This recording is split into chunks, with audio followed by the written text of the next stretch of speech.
सिंध में लॉकडाउन खां पोइ ज़रई जिन्स भाण ऐं ज़रई दवाउनि जा दुकान बि बंदि कराया विया आहिनि, जंहिं करे आबादगार सख़्तु परेशान थी विया आहिनि। इन हवाले सां असां राब्तो कयो आहे आबादगार अॻवान नवाब ज़ुबैर टालपुर सां। अस्सलाम वालेकुम नवाब साहब। वालेकुम सलाम। जी नवाब साहब, सिंध में लॉकडाउन दौरान ज़रई जिन्सुनि भाण ऐं दवाउनि जा दुकान बि बंदि कराया विया आहिनि। उन हवाले सां आबादगारनि लाइ कहिड़ा मसइला पेश अची रहिया आहिनि? ॾिसो, हींअर आबादकारनि जी फुटी जी चूंड फुल स्विंग में हले पई। अॼु बि रोज़ाना सिर्फ़ु लोअर सिंध जी आउं ॻाल्हि थो कयां, लोअर सिंध मां रोज़ाना लख मण फुटी जेका आहे त उहा कारखाननि में वञे पई। कैलकुलेशन जे कंदो त उहा 1 अरब जी रोज़ाना फुटी वञे थी, जंहिंजो नुक़सानु थींदो।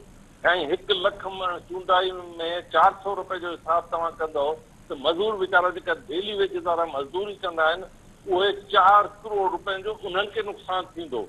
हीअ त वॾी तबाही आहे। इन्हनि खे ख़रीदारी मर्कज़ फौरन खुलाइण खपनि।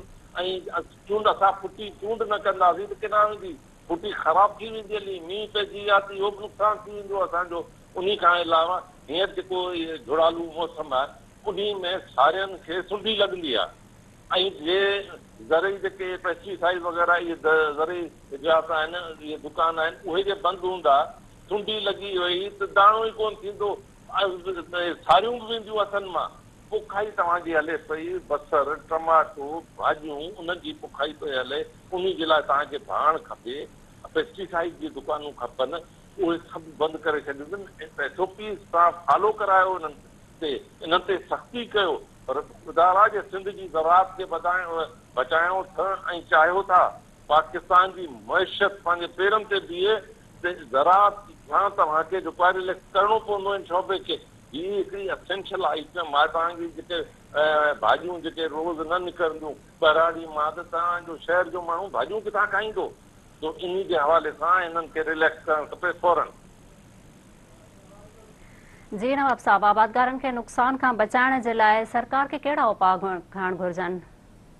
इन्हनि खे जेको आहे ख़रीदारी मर्कज़ खोलणु खपनि। खोलण जेके अॻे ख़रीदारी कनि था उन खोलणु खपनि।